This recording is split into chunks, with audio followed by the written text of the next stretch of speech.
Baik, Bismillahirrahmanirrahim. Assalamualaikum warahmatullahi wabarakatuh. Waalaikumsalam warahmatullahi wabarakatuh.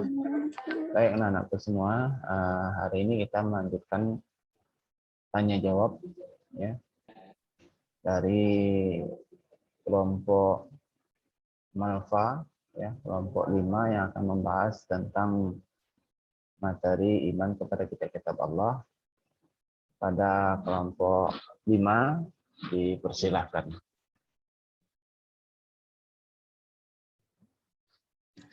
Assalamualaikum warahmatullahi wabarakatuh. Waalaikumsalam warahmatullahi wabarakatuh. Waalaikumsalam warahmatullahi wabarakatuh. Misi Ustadz, misi teman-teman. Kami dari kelompok 5 izin menjawab pertanyaan-pertanyaan yang ditanyakan oleh teman-teman pada minggu lalu. Untuk pertanyaan pertama yaitu dari Naila dari kelompok 4. Yaitu pertanyaannya adalah, apakah seorang muslim jika seorang muslim bersekolah di sekolah yang mayoritas Kristen Katolik dan mewajibkan dia untuk mempelajari kitab Injil, bagaimana hukumnya? Apakah seperti itu nilai pertanyaannya? Iya Malfa, apakah diperbolehkan, bagaimana hukumnya? Karena jika dia tidak menjalankannya, tentu dia akan mendapat nilai. Malfa izin menjawab. Untuk jawaban Malfa ada 2. Yang pertama, menurut Malfa hukumnya tidak boleh. Kalau Malfa menempatkan diri Malfa di posisi tersebut, Malfa memilih untuk tidak sekolah di sekolah tersebut.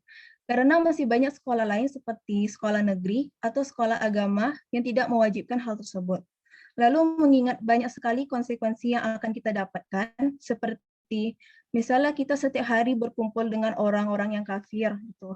Yang kedua, di kelas mungkin tidak ada pembicaraan yang mengingatkan kita kepada Allah Azza wa Jalla. Lalu yang ketiga, mungkin setiap hari di kelas kita melihat salib. Dan mungkin senantiasa melihat orang yang mengisyaratkan seperti ini, bahwa Tuhan itu ada 3. Nah, dari banyaknya konsekuensi tersebut, Malfa juga melihat kalau misalnya sehari atau 2 hari kita belajar kitab Injil mereka, mungkin insya Allah akidah kita atau niat kita insya Allah masih kukuh dan tidak akan goyah. Tapi yang namanya kalau misalnya SD 6 tahun kita belajar, kalau SMP SMA 3 tahun. Kalau yang namanya sudah tahun, itu pasti sangat lama untuk mempelajari kitab Injil itu. Jadi menurut Malfa, pasti kelama-kelamaan ada kalimat atau niat yang terucapkan oleh kita bahwa kita mempercayai kitab Injil tersebut. Jadi menurut Malfa itu adalah murtad secara halus menurut Malfa. Jadi menurut Malfa itu hukumnya tidak boleh. Lalu yang kedua, hukumnya boleh jika orang tersebut ingin mengajukan studi banding. Dengan kata lain, dia tidak hanya belajar di sekolah tersebut, tapi dia juga belajar tentang kitab-kitab lain di suatu instansi. Mungkin seperti itu menurut Malfa dari pertanyaan Naila. Terima kasih. Terima kasih Malfa.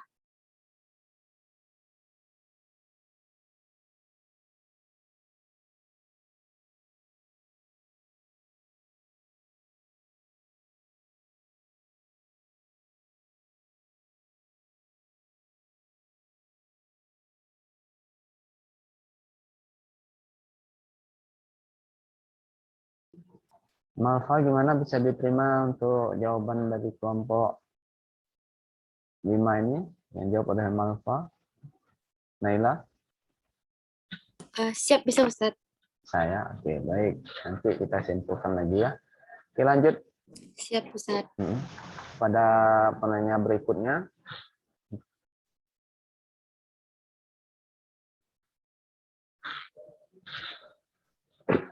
Oke, baik Pak Ustadz. Pertanyaan berikutnya yaitu dari Nizam. Pertanyaannya yaitu, kenapa Allah menurunkan hanya satu kitab saja? Kenapa Allah tidak menurunkan satu kitab saja, yaitu Al-Quran? Kenapa ada beberapa yang lain? Kurang lebih seperti itu sih. Di dalam Al-Quran, surah Al-Ma'idah ayat 3 telah dijelaskan bahwa Al-Quran itu merupakan kitab yang telah disempurnakan. Berarti Al-Quran merupakan revisi dari kitab-kitab sebelumnya. Contoh yang disempurnakan itu sebelum Al-Quran diturunkan, ada hal-hal yang diperbolehkan. Nah, setelah Al-Quran diturunkan, hal-hal tersebut dilarang.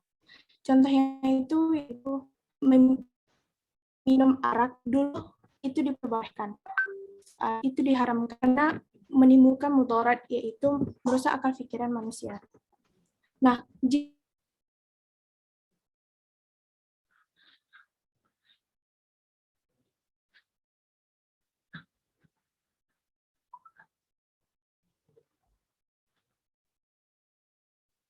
ke Nabi Muhammad itu sangat lama.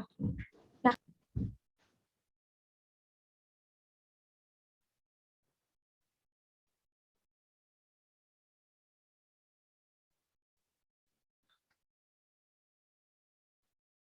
maka hal tersebut ada dalam Al-Quran sesudah diutusnya Rasul-Rasul itu. Dan Allah Maha Perkasa lagi Maha Bijaksana.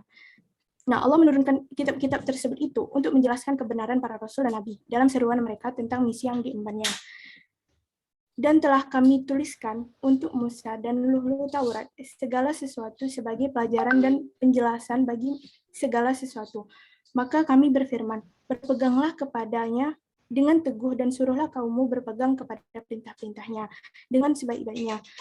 Nanti aku akan memperlihatkan kepadamu negeri orang-orang yang fasik. Quran Surat Al-A'raf ayat 145. Maka keberadaan kitab-kitab Taurat, Injil, dan Zabur itu merupakan dalil atas kebenaran para utusan Allah. Sesungguhnya Rasul sebelum mereka membawa Zabur dan kitab yang memberi penjelasan yang sempurna. Quran Surat Al-Imran ayat 145. Kurang lebih seperti itu, Ustaz. Terima kasih, Ustaz. Ya, oke. Baik, apakah penanya sudah bisa diterima jawaban dari Tengku Syahzal Zuhro Afifah ini? Baik, terima kasih Zura. Jawabannya dapat saya terima. Oke, baik. Silakan lanjutkan untuk jawaban untuk pertanyaan berikutnya. Bisa Ustaz, dia mau menjawab pertanyaan dari Nabila, yaitu cara menjaga kesucian dan kemurnian Al-Quran. Nah, yang Najwa Syariah ada 4. Yang pertama, menghafal, mentadaburi, serta mengamalkan seluruh isi Al-Quran. Yang kedua, senantiasa melakukan mujaah terhadap hafalan. Yang ketiga, melakukan pembinaan terhadap diri penghafal Al-Quran. Yang keempat, mengadakan perlombaan seni masyarakat. Sekian dari media. Assalamualaikum warahmatullahi wabarakatuh. Ya, oke. Gimana Nadila? Bisa diterima jawaban dari Najwa? Insya Ustaz. Nadila bisa terima jawaban dari Najwa Ustaz. Terima kasih Najwa. Oke, baik. Kita lanjutkan kepada jawaban ya dari penanya berikutnya. Silakan. Pada kelompok 5. Saya Ihsan Wazaritov akan menjawab pertanyaan dari kelas Daniela, yaitu apa hukum mempelajari dan mengimani kitab Injil dan apakah boleh kita menyimpannya. Nah, setelah saya meresearch, saya mendapatkan kesimpulan yaitu setiap muslim harus beriman bahwa kitab-kitab seperti Taurat, Injil, dan Zabur berasal dari Allah. Kita harus beriman bahwa Allah telah menurunkan kitab-kitabnya kepada para nabi dan menurunkan suhuf yang di dalamnya terdapat perintah dan larangan, nasihat dan pengingat, berita tentang perkara yang lalu, serta berita tentang surga dan neraka. Akan tetapi, kita tidak diperbolehkan untuk menggunakannya, karena kitab-kitab tersebut telah mengalami perubahan dan pergantian. Tidak dibenarkan bagi kita untuk menyimpan Taurat, Injil, atau Zabur, apalagi untuk membacanya, karena hal tersebut berbahaya, karena mungkin saja ada kebenaran yang didustakan atau kebatilan yang dibenarkan. Diriwayatkan dari Rasulullah SAW bahwa beliau melihat ada sebagian Taurat di tangan Umar, maka beliau marah dan berkata, apakah engkau masih ragu, wahai Ibnu Khattab? Aku telah bawakan kepadamu Al-Quran yang putih bersih. Seandainya Musa masih hidup, tidak ada cara lain baginya kecuali mengikuti aku. Maksudnya adalah kita tidak diperbolehkan mempelajari atau menyimpannya. Hal yang harus kita lakukan yaitu menguburnya atau membakar kitab tersebut. Jadi, untuk pertanyaan Clarissa, mengimani kitab selain Al-Quran itu wajib, tetapi kita tidak diperbolehkan untuk menyimpan, apalagi mempelajari. Ya, oke.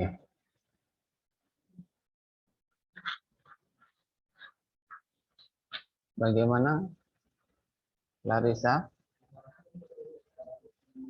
Permisi ya Ustaz, Permisi Clarissanya Ustaz, Clarissa izin Ustaz. Oh ya, oke ya, izin beliau ya. Ini yang menjawab tadi siapa? Aldino ya? Izano Izano. Lazari Top ya. Oke. Alhamdulillah untuk 4 pertanyaan ini sudah dijawab ya, jadi Ustaz simpulkan. Jadi hukum mempelajari dan mengimani kitab Injil ya. Mengimani kitab Injil, Zabur, Taurat itu hukumnya wajib. Ya. Bahwa kitab Injil, Taurat dan Zabur itu wajib kita imani ya. Sampai kapan? Ya. Sampai di masa kitab itu ya Allah turunkan kepada Nabi Isa, Nabi Musa, Nabi Daud alaihi salam, sampai para nabi dan rasul tersebut wafat. Nah, hari ini ya tidak lagi wajib kita imani, artinya isinya sudah ada campur tangan manusia. Lalu bagaimana cara kita ya apa hukumnya kalau kita mempelajarinya? Ya kalau kita mempelajarinya yang asli nggak apa. Kalau hari ini kitab itu sudah dicampur tangan manusia, maka hukum mempelajarinya tidak boleh. Ya, tidak boleh dalam arti kata kalau kita ingin mengamalkannya. Tapi kalau hanya sekedar untuk penelitian, ya, penambahan ilmu pengetahuan, seperti untuk kita itu nggak masalah. Ya, sebagai perbandingan itu nggak masalah. Lalu bagaimana kalau kita menyimpannya, kitab yang tidak asli itu lagi? Boleh, nggak apa-apa. Niatnya untuk apa? Kalau niatnya untuk ya sekedar untuk menambah pengetahuan kita sebagai bukti bahwa kitab itu pernah ada dan hari ini adanya kitab itu sudah ada campur tangan manusia, nggak masalah, tergantung kepada niat kita. Tapi kalau niat kita untuk mengamalkannya itu yang haram, hukumnya tak boleh ya. Kemudian nilai tadi, ini nilainya agak berat juga pertanyaannya untuk kita jawab ya, tapi kesimpulannya adalah ini memang terjadi hilafiyah. Hilafiyah ini beda pendapat di kalangan ulama. Ya, kalangan ulama. Ada yang mengatakan boleh, ada yang mengatakan haram. Yang haram ini apabila di sekolah tersebut, non-muslim tersebut tidak menyiapkan, tidak menyediakan fasilitas untuk pembelajaran agama Islam. Ya, ini kalau memang ada pembelajaran atau sekolah yang lain, maka pilihlah, jangan kita bersekolah kepada sekolah non-muslim tersebut. Tapi kalau kita memang hanya di situ saja, ya, sama sesuai bidang studi yang kita inginkan, boleh. Dengan catatan itu tadi, di sekolah tersebut harus mengajarkan yang namanya pendidikan agama Islam. Tapi sebagian ulama juga mengatakan, kalau kita belajar dari SD sampai S1 haram hukumnya. Karena menjaga akidah itu wajib hukumnya. Ya, menjaga akidah itu wajib, ini menjadi kewajiban dari orang tua terhadap anak-anaknya.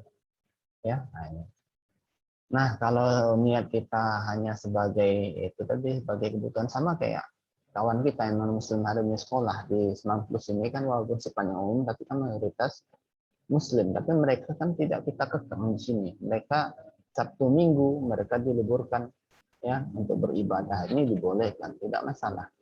Ya, tidak masalah. Jadi artinya ada dua persepsi, ada yang membolehkan, ada yang tidak, tergantung kepada niat satu, yang kedua memang kebutuhan. Ya. Kemudian tadi untuk menjaga kesucian Al-Quran itu bagus sekali ya. Kita baca, ya kita telaah, kita pelajari tajwidnya, kita tahsinkan bacaan Quran kita. Ya, kemudian ya akhlak kita terhadap Al-Quran betul-betul bagus, memahami ya tata cara mempelajari, memahami tata cara mengamalkan Al-Quran tersebut. Ini cara kita menjaga kesucian Al-Quran. Ya, mengapa Allah tidak langsung menurunkan satu kitab saja? Ini memang sudah iradah Allah, kehendak Allah. Allah Maha Kuasa. Ya, karena ini Nabi dan Rasul Allah itu masa dan waktu itu berbeda-beda Allah turunkan. mulai dari Nabi Adam sampai Nabi Muhammad SAW. Waktu dan masanya kepada umatnya pun berbeda-beda. Ya, nah Al-Quran sebagai kitab penyempurna kitab-kitab terdahulu. Banyak kitab Allah yang Allah turunkan, tapi yang wajib kita imani 4 tadi, kitab Zabur, Taurat, Injil, dan Al-Quran. Nah, hanya Al-Quran yang bertahan, yang wajib kita imani, ya, mulai kita lahir sampai dengan datangnya hari kiamat. Mungkin ini aja untuk materi tanya jawab, ya, kelompok Malva yang membahas tentang iman kepada kitab-kitab Allah Subhanahu wa Ta'ala. Mudah-mudahan berkah bermanfaat untuk kita semua. Amin ya rabbal alamin. Amin. Ya. Ini aja, kita tutup dulu ya. Assalamualaikum warahmatullahi wabarakatuh. Waalaikumsalam warahmatullahi wabarakatuh. Warahmatullahi wabarakatuh. wabarakatuh.